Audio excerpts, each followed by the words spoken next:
नमस्कार, आपका बात 25सी में स्वागत है। तो बात 25सी में न हम बात कर लेते हैं आज नेपाल की कि नेपाल में क्या हो रहा है, आगे क्या अवस्थाएँ रहेंगी, क्या स्थितियाँ रहेंगी। जो कुछ नेपाल में हुआ उसके बारे में हमने पहले भी बात की है। अब आगे की परिस्थितियों के लिए बात करने में हमारे साथ हैं माननीय श्री अशोक आत्रेय जी। उनसे मिलके इस बात को आगे बढ़ाते हैं और समझते हैं। भाई साहब प्रणाम, स्वागत है आपका बात 25 में। नमस्कार श्रीमान। Welcome sir, welcome. तो सर जी। ये बताया जा रहा है कि नेपाल जैसा हाल भारत का भी हो जाएगा, क्योंकि पहले पाकिस्तान में हो गया, फिर उसके बाद में श्रीलंका में हो गया, फिर मतलब उसके बाद में बांग्लादेश में आ गया। तो ये दोनों की परिस्थितियों में लोग कैसे कंपैरिजन कर रहे हैं? मतलब आप इस बारे में क्या समझते हैं? क्या ये सारा काम एक बहुत ही शांतिपूर्ण और डेमोक्रेटिक तरीके से तो भारत में बहुत पहले ही हो चुका है? तो आपका स्वागत है भाई साहब बात करते हैं। ये लगभग एक हास्यास्पद सुझाव या विचार या अंडरस्टैंडिंग या कंफ्यूजन या गलतफहमी है कि भारत में भी ऐसा हो जाएगा। जैसे कोई ताश के पत्तों के कभी भी जोकर को आप निकाल देते हो, जोकर आ जाता है, खेल अपने आप में बदल जाता है। जी तो जी जोकर सर। की जो उपस्थिति इस खेल बदलने वाला नहीं है, क्योंकि ये तीन जोकरों का या ताश की पत्तियां खेल नहीं है, डेमोक्रेसी का खेल है। जी और डेमोक्रेसी मीन्स नपी तुली बात यह है कि भारत ने जिस मूल्यों को लेके जिस स्ट्रगल के साथ प्रजातंत्र बनाया है और जो स्टेबिलिटी इंडिया में पूरे विश्व में जो डेमोक्रेटिक कंट्री में इंडिया सबसे बड़ा डेमोक्रेटिक कंट्री है और एक पूरे स्टेबल नेचर के साथ बावजूद कंट्राडिक्शंस के बावजूद विपक्ष की अलग अलग तरह की भूमिकाओं के इस देश ने संविधान से कमिटेड होकर सारा काम किया है। आज तक संविधान से कमिटेड होकर के ही काम किया जा रहा है। यानी वर्तमान जी सरकार भी जो आज जिस स्थिति में भी है उसमें वो संविधान से वेल कनेक्टेड है, मैंडेट पक्का है, बहुमत की सरकार है और पूरी तरह से जनता द्वारा समर्थित चुनी गई और सपोर्टेड गवर्नमेंट है। जी सर। वहां इस प्रकार की कल्पना करना ये न, मैं तो इस शब्द के लिए ये तो नहीं कहता कि मूर्खता है, किंतु बहुत ही आउटरीच है और ये इस तरह की कोई लगभग एक फैंटेसी है, यानी फंतासी है। और इस तरह की कल्पना हिंदुस्तान के लिए किसी भी लेवल पर लागू नहीं होती और जो लोग सोच रहे हैं वो शायद ऐसा करना चाहते हैं, हो नहीं रहा है। कुछ लोग करना चाहते हैं कि जो सिचुएशन नेपाल में बनी है, जो बांग्लादेश में बनी थी या पाकिस्तान में जो बनी है, वैसी स्थितियां बन जाए। तो इसका कोई मॉडल वो फिर उसी मॉडल को बार बार रिपीट करना चाहते हैं और उस मॉडल के भरोसे अपने सत्ता में काबिज होना चाहते हैं। तो ये जो सत्ता में काबिज होने की जो भूख है और जो एक प्रकार की विशफुल थिंकिंग है, इसका कहीं कोई दूर दूर तक निशान नजर नहीं आता है। और भारत की सरकार एक स्टेबल गवर्नमेंट है। नेपाल में जो कुछ भी आधार है वैसी स्थिति भारतवर्ष में न तो 70 साल में कभी रही है और न आगे आने वाली है। The government is stable, we will go ahead with that. बल्कि बहुत जल्दी हमने ये देखा कि नेपाल में सेना ने कब्जा कर लिया है, सेना ने अपना भूमिका निभा ली है और एक सरकार अभी फिलहाल नॉमिनेट हो गई है और वो सरकार अस्थायी रूप से चलेगी, जो कि सुशीला तागी के रूप में इसको चुन लिया गया है। और नेपाल डेमोक्रेटिक तरीके से भारत के साथ में।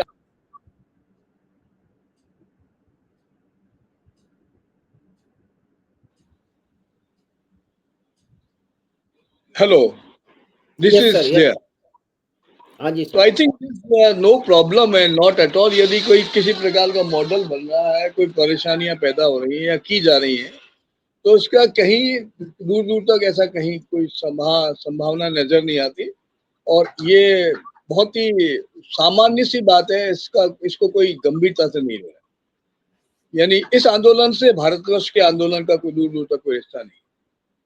हाँ, तो जैसा कि आपने बताया कि भाई भारत में जो डेमोक्रेटिक प्रोसेस है, उसके इंस्टीट्यूशन है और उसके अंतर्गत जितने भी मतलब ये जो जिस परिवर्तन की बात हो रही है, जिस भ्रष्टाचार के विरोध के प्रदर्शन की बात हो रही है, यानी कि नेपाल की तो स्थिति ये रही है कि पिछले 17-18 बार जो है ना वो प्रधानमंत्री और सरकारें बदल चुकी हैं।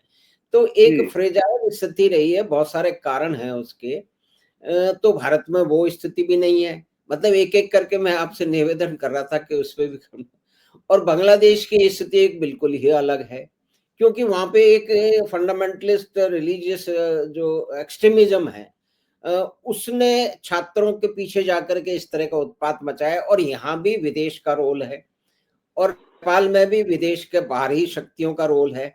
तो same is also true for Sri Lanka, जहाँ पे करीब-करीब अगर भारत के बाद में देखा जाए तो वहाँ पर एक प्रजातांत्रिक व्यवस्था रही है। बड़े झंझावातों से भी वो देश निकला है, लेकिन फिर भी उसका कंपैरिज़न भारत की डेमोक्रेसी नहीं किया जा सकता और पाकिस्तान का कंपैरिज़न करने का तो कोई अर्थ निकलेगा ही नहीं। देखिए, तो सबसे एक बड़ी बात तो ये है कि जो सबसे कठिन दौर हमने देखा, वो इमरजेंसी का दौर था, जब इंदिरा गांधी ने इमरजेंसी लगाई। और उस जी, समय डेमोक्रेटिक जो हमारी व्यवस्थाएं थी या संवैधानिक जो प्रतिबद्धताएं थी या परंपराएं थी या भारतीय सांस्कृतिक जो हमारी उपलब्धियां थी, उस सबके खिलाफ एक अजीब तरह का लीनियंट मार्जिन लेकर के श्रीमती गांधी ने, मिसेस गांधी ने उस समय डेमोक्रेसी की सारी मूल्यों को ताक में रख करके पूरे देश को कारावास में बदल दिया। तो पहली और आखिरी बार मेरे ख्याल में इस देश में ऐसा कुछ हुआ और इस देश की सारी व्यवस्था को जड़ से उखाड़ फेंका गया, इसकी परंपराओं को, इसके संविधान को, इसके प्रजातंत्र को। लेकिन उसके बाद जिस प्रकार से रिवाइवल हुआ, सरकार ने रीऑर्गेनाइजेशन हुआ, खुद मिसेस गांधी ने ही बाद में प्रस्तावित किया और इलेक्शन के लिए वो तैयार हुई और अल्टीमेटली वापस उसी सिस्टम से हम लोग आ गए। तो यदि छोटी मोटी लेवल पर कभी कोई गलतियां हुई हैं, ऐतिहासिक रूप से कुछ प्रॉब्लम्स भी आई हैं, तो भारतीय जनता ने, भारतीय सिस्टम ने, भारतीय व्यवस्था ने, भारतीय राजनीति ने,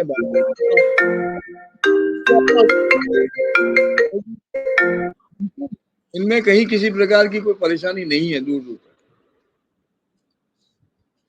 तो भारतवर्ष कैपेबल है, भारतवर्ष ऐसी किसी भी सिचुएशन को संभालने के लिए कैपेबल, बल्कि ऐसी सिचुएशन कड़ी नहीं होगी यदि थोड़ा सा हम सोच रहे हैं कि बिहार के इलेक्शन को लेकर के हम इस प्रकार की अप्रोवर कर देंगे या मिसलीडिंग मास को मिसलीड कर देंगे या नारे लगा करके या ऊटपटांग चोरी की बातें करके संविधान की और उसको ऊटपटांग तरह से इंटरप्रेट करके यदि बात करेंगे, तो ये होने वाला कुछ नहीं है। ये 4-5-6 बार ऐसा हो चुका है, एक्सपोजर हो चुका है।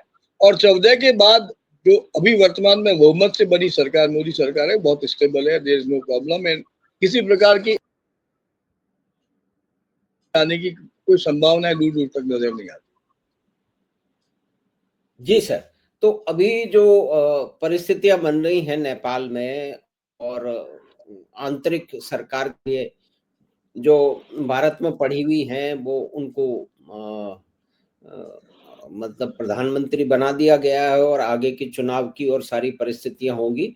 और दूसरी बात ये है कि वहाँ पे एक ही जो इंस्टीट्यूशन बचा था, मतलब जो लोग प्रजातंत्र की बात कर रहे हैं, जो भारत में प्रजातंत्र, देखिए नेपाल में तो जो हो गया, क्योंकि उसके अंदर जिस तरह का उत्पात था कि ये एक विशेष तरह की बात है कि जो लोग कह रहे हैं भारत में होना है, क्या भारत में मतलब वो ये सोच रहे हैं कि जो है वो संसद को जला दिया जाएगा, सुप्रीम कोर्ट को जला दिया जाएगा, मतलब ये किस तरह की। और फिर मुख्य बात ये है सर, मैं आपको कह रहा हूं कि इसमें बहुत पढ़े लिखे लोग इस तरह की बातें कर रहे हैं, राजनेता करें वो भी गलत है, क्योंकि देखिए डेमोक्रेटिक नॉर्म का तो आपको मानना पड़ेगा ना।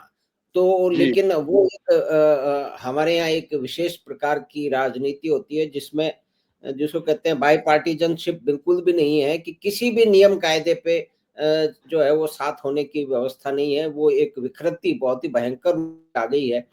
तो इसके अंदर जो बाकी लोग हैं जिनका राजनीति से कोई मतलब नहीं है, लेकिन वो पढ़े लिखे लोग हैं, वो प्रोफेसर लोग हैं, वो आर्टिस्ट लोग हैं, वो लेखक हैं, वो पत्रकार हैं, और वो भी इस तरह का कर रहे हैं कि भारत में हो जाएगा, भारत में होगा, जो तो मतलब हो जाएगा। मतलब ये इस तरह ये जो एक व्याधि है, भाई ठीक है आपको सरकार पसंद नहीं है, तो आप चुनाव से बदल दीजिए। पहले भी तो बदली गई हैं सरकारें। पहले भी तो सही सरकारें बदली। और 1914 की सरकार, अगर नेपाल की बात होती है तो नेपाल में जो नेपो किड्स का जो भ्रष्टाचार है, तो भारत में बिल्कुल नेपो किड्स के पास है। भारत जी में नेपो किसमें मतलब एक तरह से देखा जाए नेपोकिड्स और उनके भ्रष्टाचार के विरुद्ध तो 2014 में चुनाव होके सरकार बदली जा चुकी है और कई और जगह स्टेट में भी बदली जा चुकी है। तो इस तरह का मतलब जो ये पढ़े लिखे जो कि राजनीति से सीधा-सीधा जिनका संबंध नहीं है लेकिन विचारधारा ही कुछ ऑब्सेशन हो सकते हैं। तो उनको आप कैसे असेसमेंट करते हैं कि इसकी आवश्यकता क्या है कि वो इतनी नीचे गिर के ये कहें कि भारत में वो होगा आज नहीं तो कल होगा? मतलब ये है कि एक तरह से कि जिस तरह का उत्पात वहाँ हो रहा है वैसा यहाँ भी होगा। हाँ, ये तो मैं बार-बार ये बात कह रहा हूँ कि ये बहुत ज़्यादा कोई आधारहीन स्थिति है और ऐसा सोचा जाना मेरे ख्याल में ये कोई मैच्योर स्थिति नहीं है और किसी भी स्तर पर हो सकता है कि 2-4 लोग मिलकर के ऐसी बातें सोच रहे हों और 4-6 चेहरे नज़र आते हैं, बाकी तो कोई मास से या जनता का कोई प्रतिनिधित्व तो मुझे नज़र नहीं आता। अभी बिहार में जो आंदोलन आपको देखने को मिल रहा है, जो पॉलिटिकल कारणों से सत्ता को हासिल करने के लिए, सरकार बनाने के लिए जो भी डेमोक्रेटिक नॉर्म्स में जो होना चाहिए वो हो रहा है।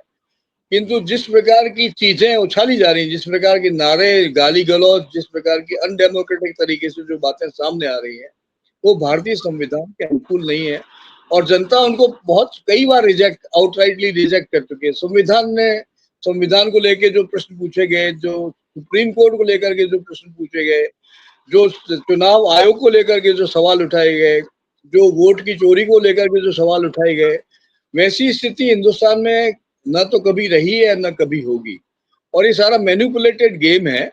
और जो स्थिति नेपाल में तो देखिए 17 में से 15 बार सरकार हर साल 1.5 साल में बदल गई। क्या हिंदुस्तान में ऐसा हुआ क्या?